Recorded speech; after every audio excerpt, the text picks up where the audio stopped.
Bonjour, alors je vous propose une petite vidéo ce week-end car il y a beaucoup d'informations à traiter et donc à partager. Alors au titre des informations générales, les États-Unis ont rappelé à l'Ukraine que leurs armes ne devraient pas être utilisées pour bombarder le territoire russe. Nous avons également appris la mort d'un pilote ukrainien qui a été tué en mission. Il s'agit du lieutenant-colonel Denis Vassiliuk. Il a participé à de multiples missions depuis le début des hostilités et était titulaire de la médaille du courage. Le lieu et les circonstances de sa mort n'ont pas été précisées.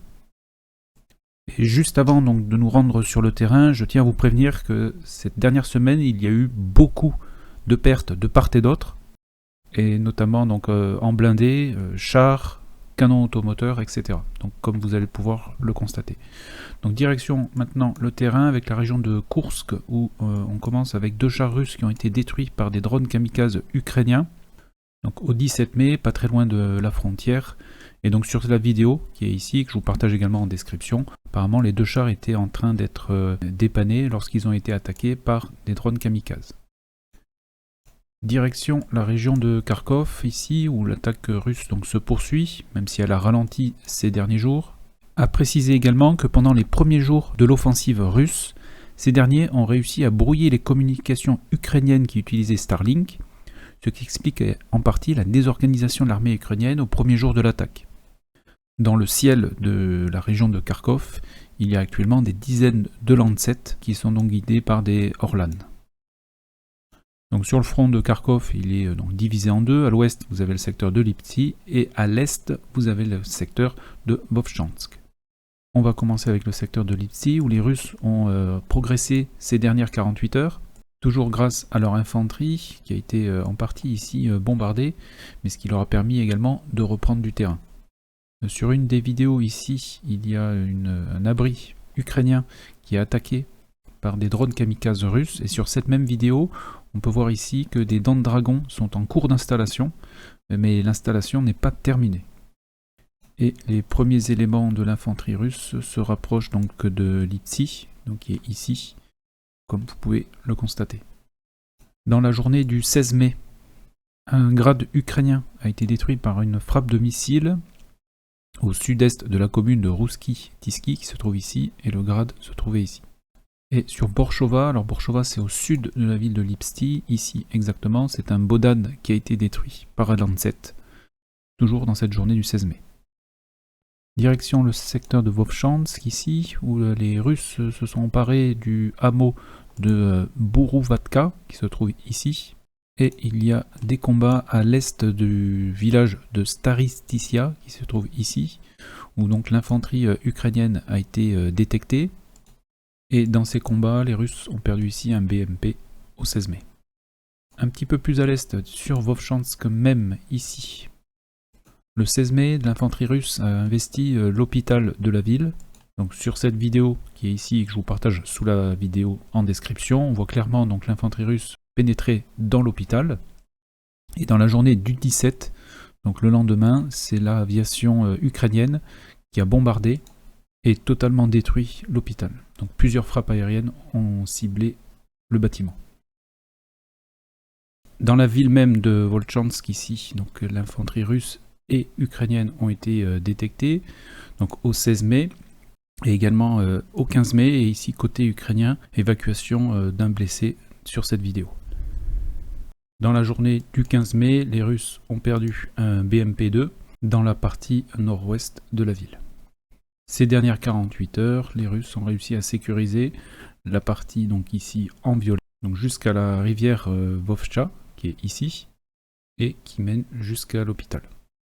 Un petit peu plus au sud, ici sur l'axe qui mène à la ville de Vovchansk, 2 chars ukrainiens ont été détruits dans la même journée du 16 mai. Alors ici un T-64 détruit par un Lancet, et à proximité un autre char ukrainien détruit par un drone kamikaze. Donc ici FPV, quand on dit drone kamikaze, ce sont des drones commerciaux, donc des tout petits drones qui sont transformés en drones kamikaze. Donc ça n'a rien à voir avec les Lancet.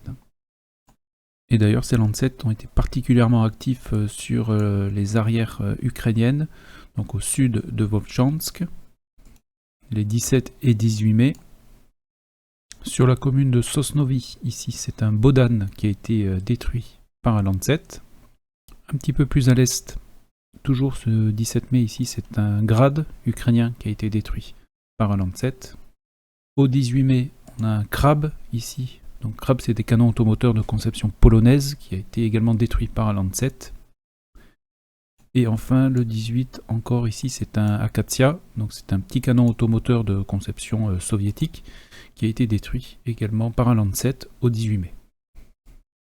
Donc voilà pour l'essentiel des informations sur le front de Kharkov. On va maintenant se déplacer sur le front de Louhansk, où il y a eu peu d'évolution sur les lignes de front. Par contre, il y a des blindés qui ont été détruits. Tout d'abord au nord du village de Sinkivka. Ici, c'est un MTLB russe qui a sauté sur une mine au 18 mai. On continue sur le secteur de Kislivka. Kislivka, c'est ici. Au nord-ouest du village, c'est l'infanterie ukrainienne qui a été bombardée ici au 17 mai dans la zone grise. Peu de distance de là où ils avaient perdu un BMP-2, ici, dont j'avais déjà mentionné dans la dernière vidéo. On note une avancée des Russes en direction du village de Berestovie, ici, et où un de leurs chars a été détruit par un drone kamikaze ukrainien au 16 mai. On continue sur la ligne de front, à proximité du village de Makiivka. Il y a 2 chars russes qui ont été détruits le 18 mai, donc dans les combats. Et enfin, on va terminer avec le secteur de Kremina, ici, où un T-72 russe a été détruit par un drone kamikaze au 18 mai. Pas d'informations dans la région de Siversk, on va aller directement sur Bakhmut, où on a eu une vidéo où on voit une attaque de blindés russes, à peu près une dizaine, attaquer le faubourg est de Chassifiar, ici, au 18 mai. Donc dans la vidéo, les blindés ont atteint les premiers immeubles, ici, comme vous pouvez constater. Dans cette attaque, des pertes ont été enregistrées, mais pas encore géolocalisées. Et en parlant de pertes géolocalisées, ici on a un BMP-1 ukrainien qui a été détruit au 16 mai, détruit par un drone qui a largué une charge explosive dans la trappe restée ouverte du blindé. Et un char ukrainien a été détruit au 18 mai, ici à proximité du canal, par l'artillerie russe. Et enfin, pour terminer, à l'est de Kostantianivka, ici c'est un M777 qui a été détruit au 10 mai par un tir de contre-batterie. Direction à présent la région de Donetsk. Alors pas d'évolution sur le front de Ocheretine. Un char russe ici a été détruit au 16 mai, donc en direction de Novo-Alexandrivka. Sur la ligne de front, et plus précisément sur Soloviove, ici, on a une vidéo d'un Bradley qui ouvre le feu sur les positions russes qui se trouvent sur la bande forestière, ici, donc au 15 mai. Le Bradley n'est ni endommagé ni détruit dans cette vidéo. Sur le village même de Soloviove, ici, on a un T-80 qui a été détruit par un drone kamikaze. Et un autre T-80 a été détruit ici au 16 mai. Et un petit peu plus au sud-est, ici, c'est un BTR russe qui a été détruit au 18 mai. Donc même s'il n'y a pas d'évolution donc sur la ligne de front, le secteur reste dynamique et les combats ont toujours lieu dans cette zone grise. On continue sur la ligne de front, des gains de terrain à noter pour les Russes dans le secteur de Oumanskie, donc notamment à l'est du village, sur le sud également. Et ici également, l'infanterie russe a pu progresser jusque dans ce secteur où elle a été attaquée par des drones kamikazes ukrainiens au 17 mai. On continue sur Netailovie. Les Russes progressent dans le centre et se dirigent maintenant dans le secteur ouest du village de Netailovie, où leur infanterie a été bombardée par ici des grades ukrainiens. On continue, pas d'autre évolution sur Netailovie ni sur Krasno-Horivka. Alors dans le secteur de Yeorivka, certaines sources affirment que les Russes ont largement progressé dans la localité, mais à mon niveau je n'ai pas encore eu de confirmation visuelle, donc je n'ai pas pu modifier la carte. Et pas d'autres informations sur le reste de la région donc, de Donetsk. On va aller maintenant sur le front de Zaporizhia, où les combats continuent dans les villages de Staromayorsky et Urozaïne. Les Russes ont bombardé ici les positions ukrainiennes avec des FAB, ici au 17 mai. Mais comme vous pouvez le constater, pas d'évolution sur la ligne de front. On continue. Dans le secteur de Oulialpol, ici, il y a eu une progression de l'infanterie russe. Et chose particulière, cette dernière a été attaquée par un drone aérien équipé d'une mitrailleuse. C'est la première fois que je vois ce type de drone, donc vous pouvez le voir ici, donc équipé d'une mitrailleuse et faire feu.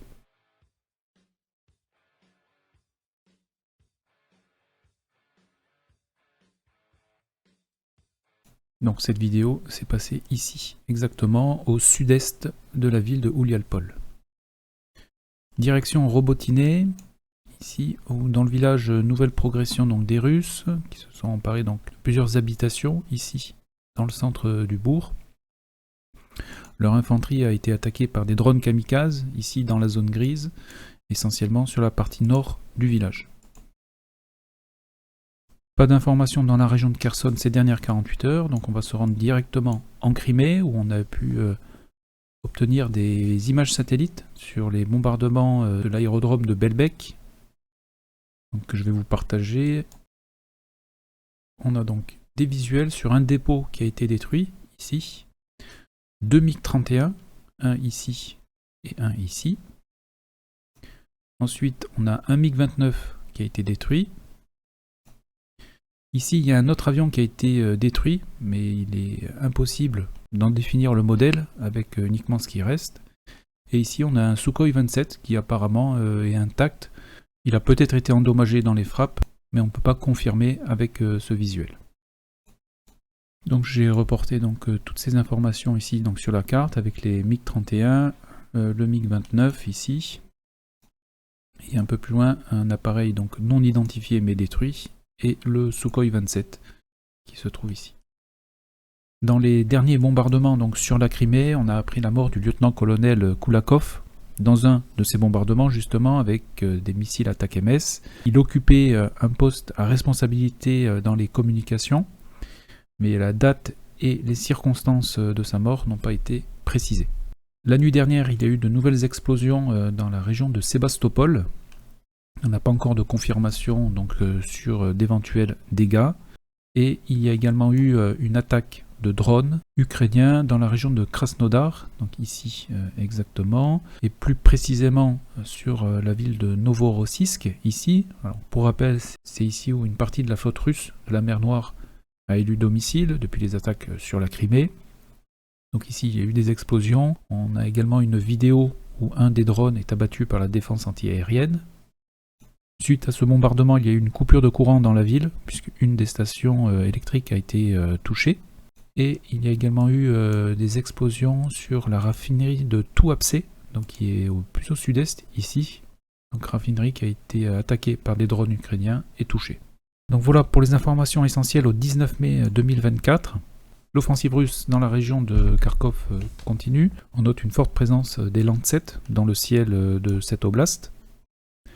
Pas d'évolution sur le front de Louhansk, ni dans la région de Bakhmout. On note des avancées russes à l'ouest d'Avdivka, ainsi que dans le village de Robotiné.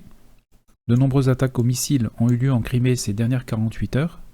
Donc nous avons eu accès à certaines images satellites, mais nous restons encore dans la confirmation d'éventuels dégâts ces prochains jours.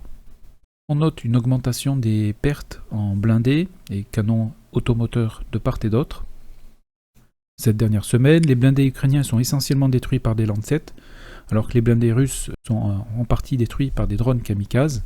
Les Russes accusent davantage de pertes car ils sont à l'offensive et engagent beaucoup plus de blindés dans les combats et sur la ligne de front.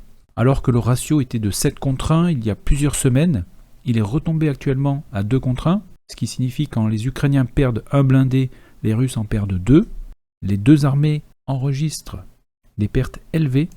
Et pour rappel, les pertes qui sont signalées sur cette carte, c'est uniquement une fourchette basse, puisque uniquement sont répertoriées les pertes documentées avec un visuel. Il y a beaucoup plus de pertes que ce qui est annoncé dans ces vidéos. Et côté de l'artillerie, les Russes dominent toujours les débats avec un ratio de 1 contre 10, ce qui veut dire que quand les Ukrainiens lancent un obus, les Russes en lancent 10. Voilà, et bien écoutez, je vous souhaite un excellent dimanche, portez-vous bien, et à très bientôt dans une nouvelle vidéo. Merci.